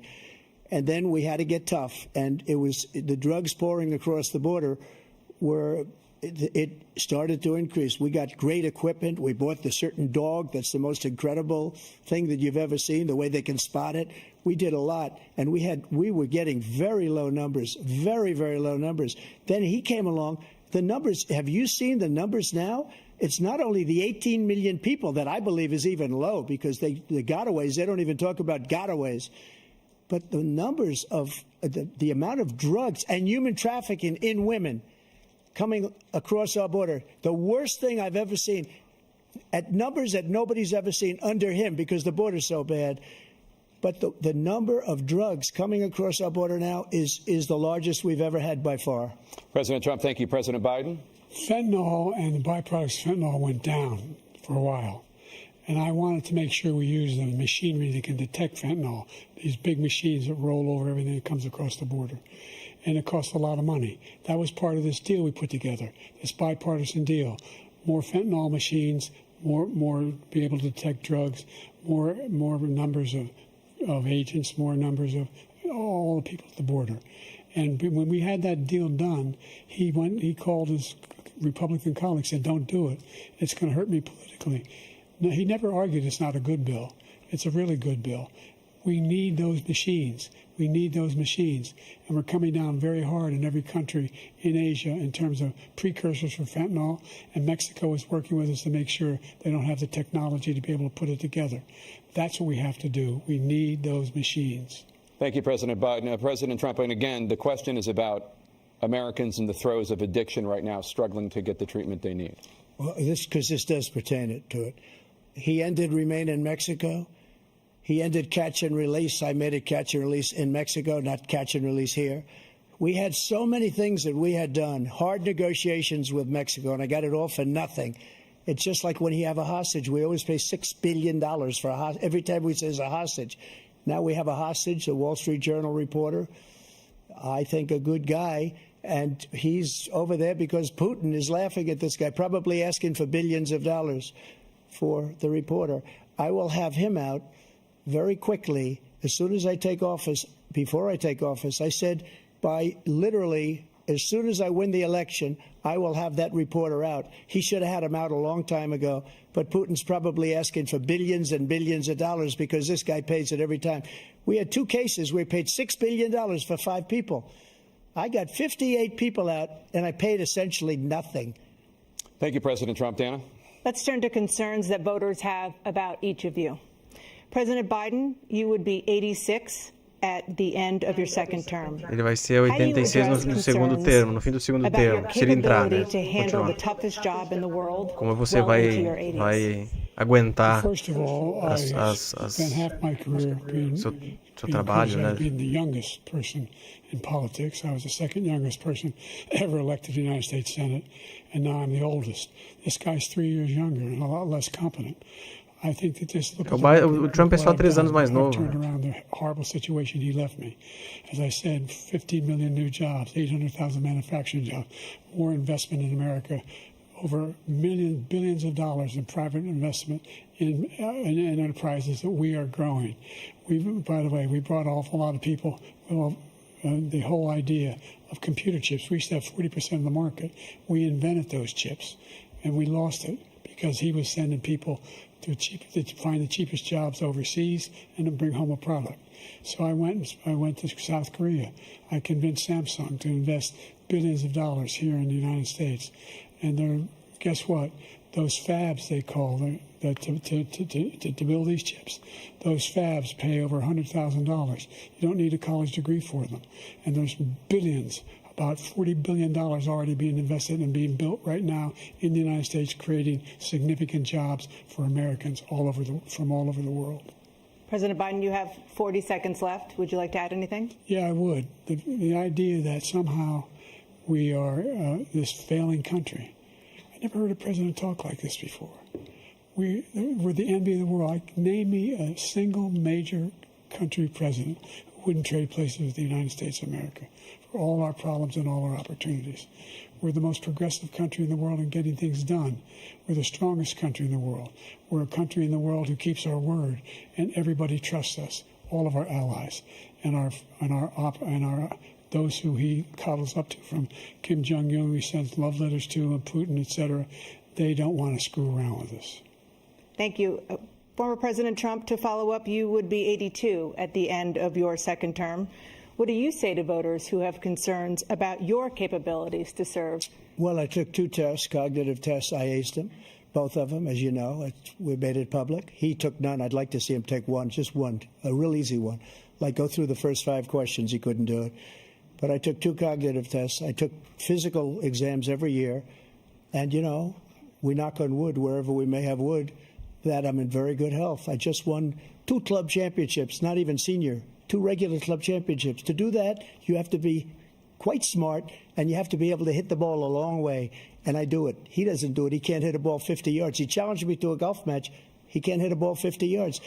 I think I'm in very good shape. I feel that I'm as in good a shape as I was 25, 30 years ago. Actually, I'm probably a little bit lighter, but I'm in as good a shape as I was years ago. I feel very good. I feel the same.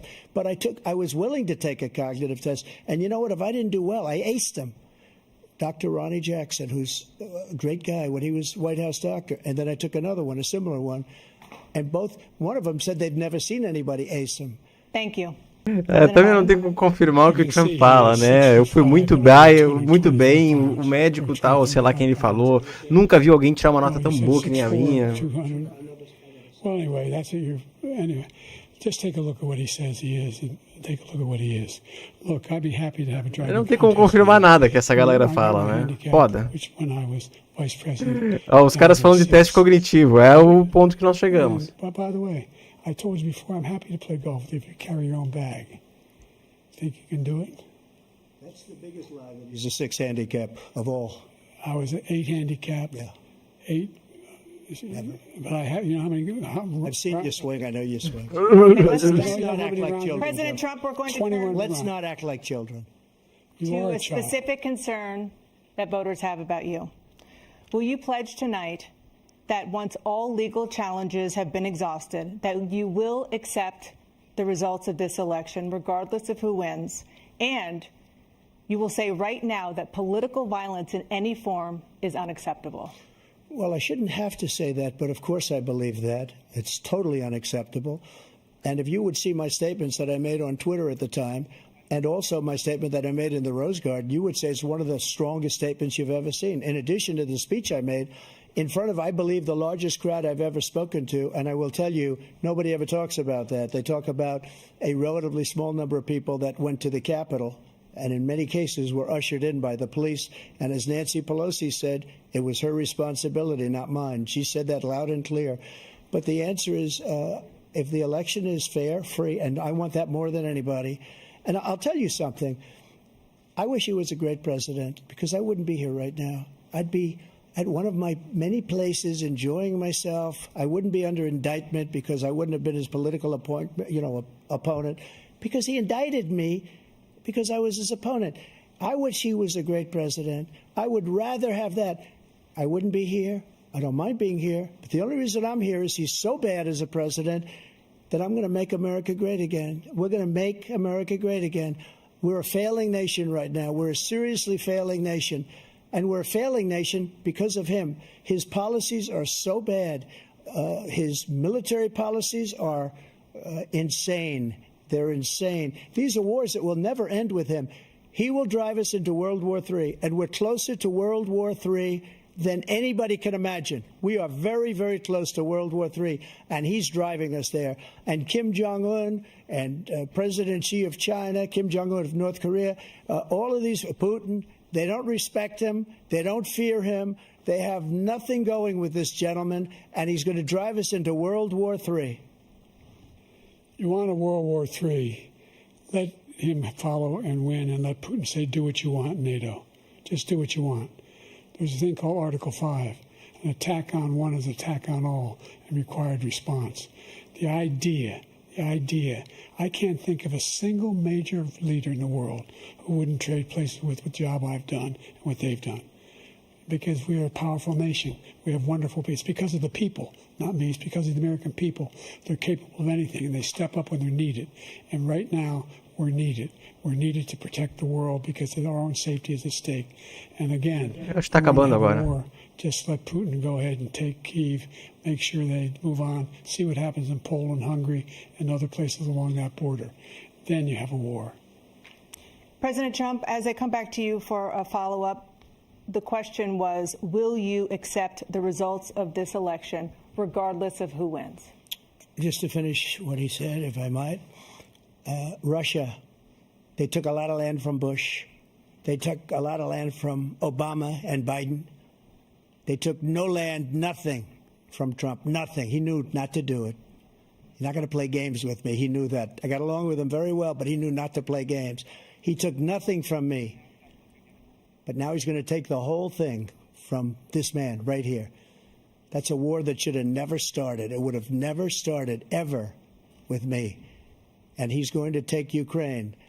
And, you know, you asked me a question before, would you do this? He's got us in such a bad position right now with Ukraine and Russia because Ukraine's not winning that war. He said, I will never settle until such time. They're running out of people. They're running out of soldiers. They've lost so many people. It's so sad. They've lost so many people, and they've lost those gorgeous cities with the golden domes that are 1,000 years old, all because of him and stupid decisions. Russia would have never attacked if I were President Trump, president. the question was, will you accept the results of the election, regardless of who wins? Yes or no, please. If it's a fair and legal and good election, absolutely. I would have much rather accepted these, but the fraud and everything else was ridiculous. And if you want, we'll have a news conference on it in a week, or we'll have another one of these in a week. But I will absolutely, there's nothing I'd rather do. It would be much easier for me to do that than I'm running again. I wasn't really going to run until I saw the horrible job he did. He's destroying our country. I would be very happy to be someplace else, in a nice location someplace. And again, no indictments, no political opponent stuff, because it's the only way he thinks he can win. But unfortunately, it's driven up my numbers and driven them up to a very high level because the people understand it. Well, let's see what your numbers are when this election is over. Let's see. You're a whiner. When you lost the first time, you continued, you appealed and appealed to courts all across the country. Not one single court in America said any of your claims had any merit, state or local, none. But you continue to provoke this lie about somehow there's all this misrepresentation, all this stealing. There is no evidence of that at all.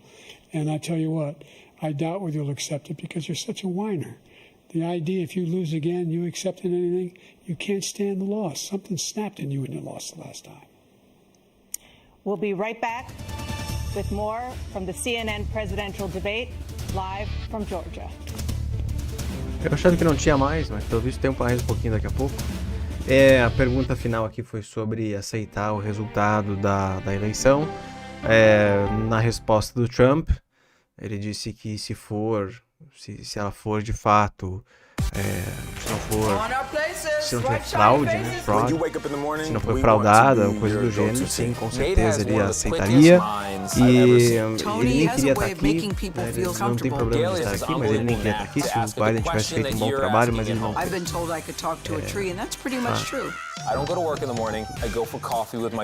Aí, pronto. Isso. Achei que tinha apertado aqui o botão. Mas a questão é... Vamos ver o que acontece de novo agora. Eu achava que já tinha terminado, porque eram 90 minutos. Eles começaram às 10 da noite, aqui no horário de Brasil, já são 11h30. Assim, é muito difícil de confirmar todos esses números e coisas que eles falam. É super difícil de confirmar. Eu não acompanho o suficiente para saber o que rola por lá. O fulano disse isso, o ciclano disse aquilo, você demitiu aquele cara, não, você não demitiu ninguém, a minha economia era a melhor do mundo, da história dos Estados Unidos, a inflação começou só no seu governo, não começou no meu. Bom, é aquela coisa, né? Eles vão cada um puxar pro seu lado, como acontece em qualquer governo. Política é política, né? Enfim. O que mais tem de perguntas aqui?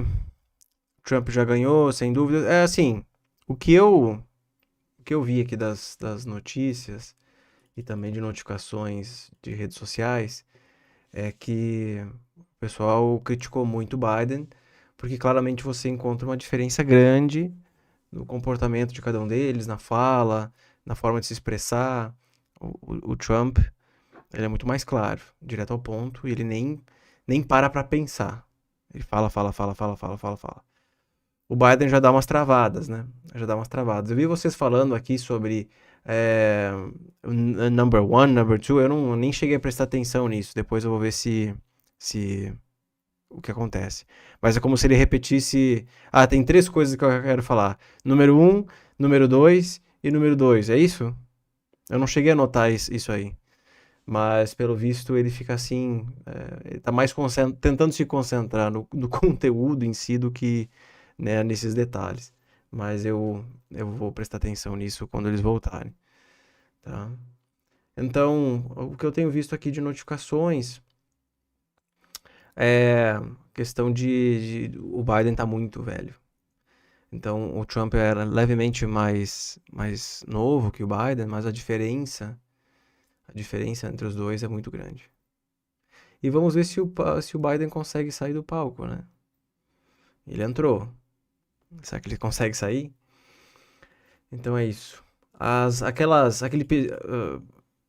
aqui, ó. Não, isso aqui já tá antigo. 2 minutos atrás aqui, ó. Essa pesquisa que estão fazendo em tempo real, que eu não faço ideia como é que fazem, mas é um programa chamado Predict, que tenta prever o resultado da eleição. Num primeiro instante, o Trump ganhou bastante espaço contra o Biden e voltou um pouco. Parece aqueles gráficos quando a gente acompanha indicadores aqui ao vivo no canal. A bolsa cai, depois sobe um pouquinho, ou o juro cai e sobe um pouquinho. Então, o mercado e pessoas em geral estão prestando atenção nisso. Find ourselves in a situation. Number one, we have to make sure that we have a fair tax system. I ask anyone out there in the audience, or anyone out watching this debate, do you think the tax system is fair? The fact is that I said nobody even making under $400,000 had a single penny increase in their taxes, and will not. And if I'm reelected, that'll be the case again. But this guy has increased your taxes because of the deficit, number one. He's increased inflation because of the debacle he left after the way he handled the pandemic. And he finds himself in a position where he now wants to tax you more by putting a 10% tariff on everything that comes into the United States of America. What I did, for example, he wants to get rid of the ability of Medicare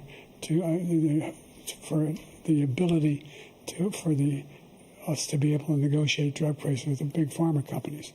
Well, guess what? We got it down to $35 for insulin instead of $400.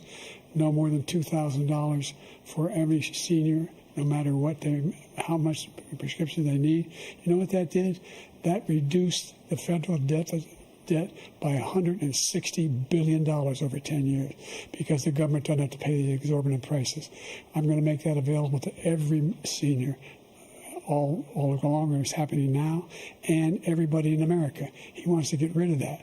I'm going to make sure that we have child care. We're going to significantly increase the credits people have for child care. I'm going to make sure we do something about what we're doing on lead pipes and all the things that are causing health problems. Assim, ele fala bastante, mas We're going to continue to fight to bring down inflation. parece que dói para and falar, give people sabe? a break. Thank you, President Biden. President Trump, you now have 2 minutes for your closing statement. Like so many politicians, this man is just a complainer. He said, we want to do this, we want to do that, we want to get rid of this tax, that tax. But he doesn't do anything. All he does is make our country unsafe by allowing millions and millions of people to pour in. Our military doesn't respect him. We look like fools in Afghanistan. We didn't stop Israel. It was such a horrible thing that would have never happened. It should have never happened. Iran was broke. Anybody that did business with Iran, including China, they couldn't do business with the United States. They all passed. Iran was broke. They had no money for Hamas or Hezbollah, for terror, no money whatsoever. Again, Ukraine should have never happened. He talks about all this stuff, but he didn't do it. For 3.5 years, we're living in hell. We have the Palestinians and we have everybody else rioting all over the place. You talk about Charlottesville. This is 100 times Charlottesville, 1,000 times. The whole country is exploding because of you, because they don't respect you, and they have to respect their president, and they don't respect you throughout the world.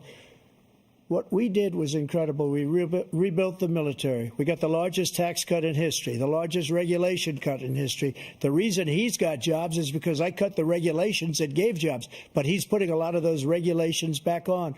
All of the things that we've done, nobody's never seen anything like. Even from a medical standpoint, right to try, where we can try space-age materials instead of going to Asia or going to Europe and trying to get when you're terminally ill. Now you can go and you can get something. You sign a document. They've been trying to get it for 42 years. But you know what we did for the military was incredible. Choice for our soldiers, where our soldiers, instead of waiting for 3 months to see a doctor, can go out and get themselves fixed up and readied up and take care of themselves, and they're living. And that's why I had the highest approval rating in the history of the VA. So all of these things, we're in a failing nation, but it's not going to be failing anymore. We're going to make it great again. Thank you, former President Trump, President Biden. Stay with us because we have full analysis of this debate. Anderson Cooper and Aaron Burnett starts now on CNN. Eles vão fazer uma análise agora? Que análise é essa? Ó, quero ver sair do palco. And so the first presidential debate of the 2024 election season is in the books. As you witnessed, President Biden opening this debate and continuing with a very shaky voice, a raspy voice that we have learned from advisors close to him that apparently he's had a cold for the past several days. But he also had a number of wandering answers during this debate. He had a number of facts and accomplishments that he wanted to touted, but I think his voice and sometimes was distracting from that. President Trump offered repeated lies and exaggerations, but then President Biden failed to fact-check Trump most of the time. We've got our entire panel here tonight to discuss what we witnessed. John Dickerson, I'll start with you. For the majority of Americans who don't want this choice, the debate met those expectations. I think you characterized it correctly. What we heard about President Biden is people who know him said, when he was underestimated in the 2020 campaign, people said, look to his convention speech and he exceeded expectations. They said, look to his State of the Union addresses when he exceeded expectations. On the debate stage, he came in well under expectations, both as a matter of performance and as arguing for why his vision for the future is better. As you mentioned, Donald Trump gave fantastical, delusional answers on January 6th, on Charlottesville, on what he said about the theft of the last election. And that matters because he's trying to convince people who saw things with their own eyes that what they saw was not so. And part of being president is seeing things clearly. So how the voters will make something of this, I'm not sure. But for President Biden, who had the behavioral challenge tonight, that's the theatrical challenge. Ah, então tá bom. Então a análise não fica para nós, meros mortais. O que ele tava falando ali, calma aí. O que ele tava falando ali era sobre a performance, né? A performance de um contra a performance do outro. E aí, com certeza, o Biden ficou bem abaixo das expectativas, porque ele falava e, em alguns momentos, era difícil de entender. Então, ele estava defendendo os seus pontos e as pessoas elas não entendiam. E aí, segundo a análise que ele fez, o Trump falava muita bobagem, falava coisas assim, sem pé, sem cabeça. O que eu não duvido, tá? Eu acabei de twittar aqui no Twitter. Sim, é chamado de X hoje, mas eu chamo de Twitter. assim, foda-se esse monte de números que eles citam. Meu é a melhor economia do mundo, agora é a pior economia do mundo, ninguém respeita ele, ninguém respeita o outro. Cara, a questão aqui era o debate entre quem consegue falar, quem não consegue falar, quem consegue se expressar e quem não consegue se expressar. Pensa assim, uma coisa é eu sou economista, estou aqui para analisar o que cada um ia falar, o que cada um ia falar sobre economia e tal. Mas a pessoa que está em casa assistindo, sabe, que trabalha numa coisa que não tem nada a ver com mercados, que não está preocupado com isso, o efeito do mercado, tal, o que o mercado acha. A pessoa que está assistindo em casa, ela com certeza viu a diferença de capacidade cognitiva entre um e o outro. Isso fica muito nítido, tanto que os comentários de vocês eram praticamente só críticas à forma como o Biden fala, né? E eu entendo, é nitidamente perfeito o que aconteceu. E os comentários que eu vejo aqui, Twitter e outras coisas, o Biden não consegue se explicar. Então é print da cara dele, meme com a forma como ele fala. Então, assim, realmente ele deixou muito a desejar, não é nenhuma surpresa, zero surpresa. Cara, não sei, que deram alguma coisa para ele conseguir falar tanto por 1h30, porque ele não consegue falar tanto normalmente, né? Você vê ele semanalmente nas redes sociais e tal, ele não consegue falar tanto. Então, eu não sei o que fizeram com o cara, mas ele tava no 220 e entrando em curto-circuito. Ele até deu uma melhorada com o tempo. No início o motor do robô estava gelado. Deu uma melhorada, assim, mas é difícil ainda de entender algumas coisas que ele fala, né? Ele passa e aí ele fica assim, ou ele fala com os olhos bem abertos, né? Como se o cara tava, o CPU tava em 100%, do início ao fim. O CPU tava em 100%, a máquina tava torrando. E assim, isso chama muita atenção das pessoas que assistem. Muito, muito, muito. Agora, o Trump eu já não consigo confirmar nada do que esse cara fala. Nada, nada. Porque ele sempre foi assim. É a melhor economia da história, eu era respeitado, ele não é respeitado, eu sou. Então, melhor economia, o exército sempre me apoiou, eu tenho a maior aprovação dos militares. Tá, como é que ninguém consegue fazer esse tipo de análise? Eu, pelo menos aqui, teria que pesquisar. Olha quantas horas eu precisaria pesquisar para saber exatamente, né, tudo que eles falaram sobre a economia, tudo que eles falaram sobre aprovação, o que fizeram que foi, eu não vou dizer sacanagem, mas que desmentiu o Biden ali ao vivo foi essa história do Border Patrol, né, são os caras que asseguram a fronteira dos Estados Unidos, dizendo que nunca concordaram com Biden, nunca defenderam Biden, né? Então, olhando finalmente aqui para esse indicador aqui de tempo real que eu havia comentado mais cedo, existe um claro movimento no início.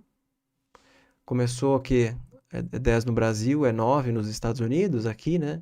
Logo no início, o Biden já saiu perdendo, o Trump já saiu ganhando. Voltou aqui, tá? Vocês querem continuar escutando a análise deles? Eu não tenho nada de super inteligente para trazer para vocês, tá? Eu não acompanho tanto a política assim e alguém até perguntou qual candidato é mais o meu perfil. Cara, nenhum dos dois é meu perfil. Eu não tenho nada a ver com política, tá? Tô bem distante da política e pretendo continuar assim. Então não tem nenhum candidato que é o meu perfil. Eu acho os dois muito ruins, tá? Mas tem um que é ruim e tem outro que é menos ruim, menos pior. E eu acho que ficou bem claro no debate, né? Eu acho que uma coisa muito grave para a economia americana é esse excesso de gastos do governo. Acho que é muito nocivo. O governo Biden hoje gasta uma quantidade absurda de recursos com a economia que não está em recessão. Ele está gastando mais hoje do que em momentos sem crise, sem recessão, sem pandemia, sem guerra. Eu digo assim, Estados Unidos na guerra, entendeu? Por mais que apoie alguns países, ele não está na guerra. Então, e se a economia entra em recessão, como que eles vão ajudar a economia a se recuperar? É que nem você dá um medicamento para uma pessoa por tanto tempo, eventualmente aquele medicamento ele não faz mais efeito. Você vai estimulando a economia, adrenalina toda hora, no caso, recurso, grana, dinheiro. No caso de uma recessão, bom, o déficit vai para a lua, e o déficit americano já está alto, o endividamento vai para a lua, e aí você corre o risco da economia depois não se recuperar da maneira esperada, você coloca em risco com certeza a economia, tá? Ah, não está continuando aqui. O pessoal está reclamando que eles desligaram, que eles terminaram do nada, né? Mas não sei por que desligaram do nada, acho que é pro pessoal assistir na televisão. Não faço ideia. Deixa eu ver os comentários aqui de vocês. Vocês têm alguma pergunta? Amanhã de manhã estaremos aqui, tá? Amanhã de manhã temos acompanhamento da inflação dos Estados Unidos. Inflação sai às 9h30. Eu começo a acompanhar aqui com vocês às 9h15, ok? E expectativa do mercado, acho que nem é das piores, né? Porque o CPI veio bom, o PPI veio bom. Então o consenso seria um PCE mais aliviado. Parte disso já está no preço, tá? Acho que parte disso já está no preço. Amanhã saem as estatísticas fiscais do Brasil, então endividamento do governo, déficit, superar já vai sair também. Taxa de desemprego também do Brasil.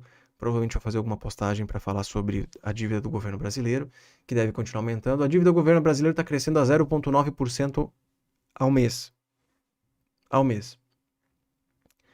Está crescendo mais do que a renda fixa hoje de qualquer investimento no Brasil. E aí o CPI sai logo depois, às 9h30. Expectativa para o núcleo 0,1 e o número cheio 0,00. Ok? O Core PCE tira alimentos e energia é piada, né? Não é piada. O Core, ele está muito mais correlacionado com a performance da economia do que o número cheio. O número cheio ele sofre muita variação ou volatilidade por conta de bens e serviços que são mais voláteis. Tá? Então eu sei que, se você pegar a inflação e tirar alimentos, moradia, energia e combustível, a inflação está zero. É a piada que fazem, né? Ou a inflação já voltou para a meta. É piada, eu entendo perfeitamente. A questão é, o core, ele é mais interessante do ponto de vista econômico para quem acompanha a relação entre os indicadores do que efetivamente dizer, a inflação está controlada, tá? Então, é isso.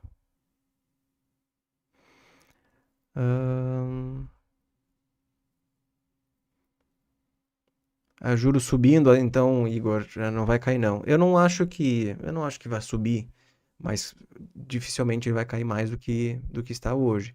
Quando falavam em Selic de 8, eu lembrava todos, inclusive os membros, isso era muito difícil de acontecer, porque um governo que gasta muito dificulta a queda da inflação. E ao dificultar a queda da inflação, ele dificulta a queda da taxa de juros. Ponto final. Quem entende de economia, conhece aí, são teorias básicas, né? Sabe que é dessa maneira que funciona. Então, a Selic dificilmente voltaria para o nível ali do governo Temer, por exemplo. Certo? Sem pandemia, né? É isso que eu quero dizer. Acho que amanhã não seremos tão surpreendidos negativamente. Acho que não, tá? Acho que não. Se os dados vierem de acordo com a expectativa, tudo tranquilo, vida que segue, sexta-feira já era. Aí só na segunda-feira mercado. E na semana que vem, eu acho que semana que vem é bem mais interessante a agenda, né? É a primeira semana do mês. Vai ter payroll aqui. Vai ter jolts provavelmente na terça. Monday. Tem inflação da zona do euro. PMI industrial. ISM na segunda. Jolts na terça. Dia da independência. Produção industrial. PMI de serviços, ISM. Dia de independência. Tem feriado, né? Então o feriado vai matar o mercado semana que vem. Tem menos liquidez, tá? E aí sexta-feira tem payroll. Tô morto, vou dormir. Boa noite, pessoal. O alemão de Blumenau, que é membro do canal, falou. Eu também estou cansado. Então, é meia-noite. Eu normalmente durmo bem mais cedo, tá? Então, nós nos vemos amanhã de manhã, pode ser? 9h15. Estarei provavelmente bocejando aqui no YouTube junto com vocês. Mais atento aos indicadores, tá? Então, agradeço a participação de todos vocês. A ideia não era traduzir. Eu falei que não ia traduzir. Eu já tentei fazer isso em 2020, foi horrível. Meu Deus! Eu, como tradutor, fico aqui tentando primeiro escutar o que os caras falam muito rápido. O Biden não dava nem para entender o que falava. E aí, além disso, eu vou fazer uma coisa. Antes de dormir, eu vou fazer um teste. Eu quero olhar aqui o debate entre Trump e Biden de 2020. Eu quero ver quanto mudou o debate de lá para cá. Eu quero ver quanto mudou o debate de lá para cá. Eu vou assistir isso antes de deitar. Olha só. Go out and vote. You're in voting now. Vote and let your Cara, é outra pessoa. Vote now. Make sure you, in fact, let people know you're senators. I'm not going to answer the question because the question is radical left. Will you shut up, man? Who is on your list, Joe? This is so. Gentlemen, I think This is. Pera aí.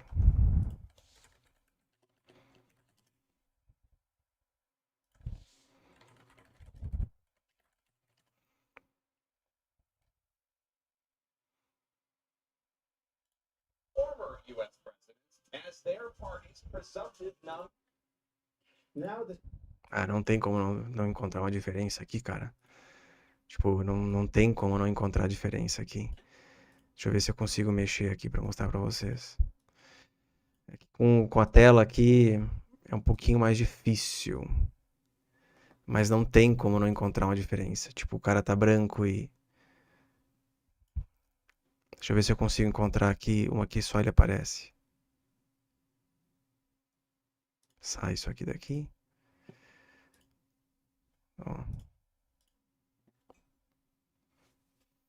Não dá pra dizer que o cara tá normal.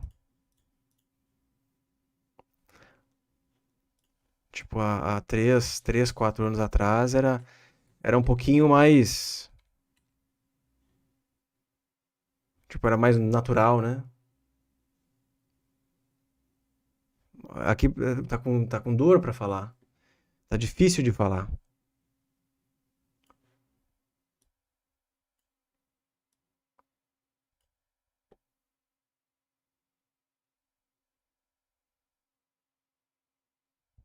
Cara, impressionante, ó.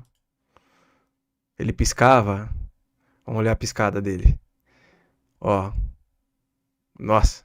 Tá, pera aí. Vamos voltar um pouquinho mais. 1, 2, 3, 4, 5. 1, 2, 3, 4, 5, 6, 7, 8, 9, 10. 10 segundos. 10 segundos, não. 10 segundos. Vamos contar de novo aqui. Ele dá aquela piscada de 3 minutos. Cadê? A piscada more. Ó, não. 1, 2, 3, 4, 5, 6, 7. 1, ó, 2 piscadinhas. 2, 3, 4, 5, 6, 7, 8, 9, 10.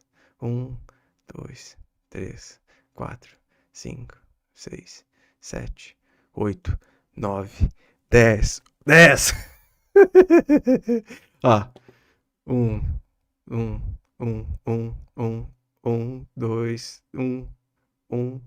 Aqui o cara tava vivo, entendeu? Vai dizer que não tem diferença, cara. Eu contando piscada a essa hora, sim. Você é outra pessoa, cara. É outra pessoa, ó. É mais natural, sabe?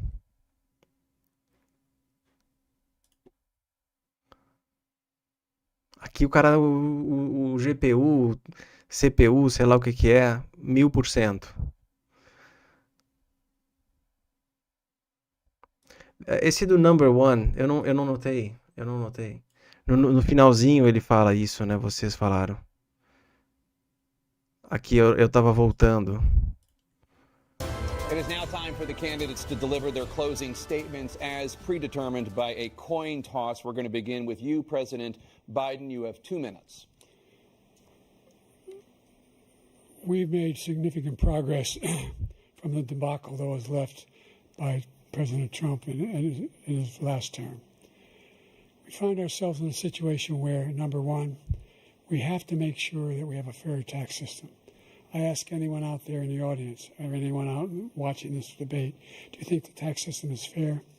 The fact is that I said nobody even making under $400,000 had a single penny increasing their taxes and will not. And if I'm reelected, that'll be the case again. But this guy has increased your taxes because of the deficit, number one. He's increased inflation because of the debacle he left after the way he handled the pandemic. And he finds himself in a position where he now wants to tax you more by putting a 10% tariff on everything that comes into the United States of America.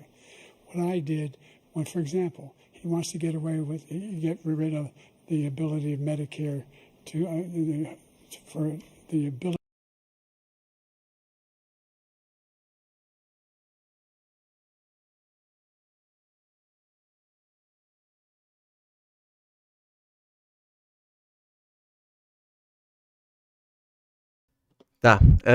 Tava mudo, né? Tava mute. O que ele tava falando era uma nova contagem. Então teve o number one, daí depois number one. Tá, tudo bem. Eu vou relevar essa ali, tá? Pode ser? Jovens, agradeço a participação de vocês. Vocês viram que o cara mudou muito em 3, 4 anos, tá? Então é isso. Até daqui a 9 horas e 15 minutos, pode ser? Valeu. Até mais.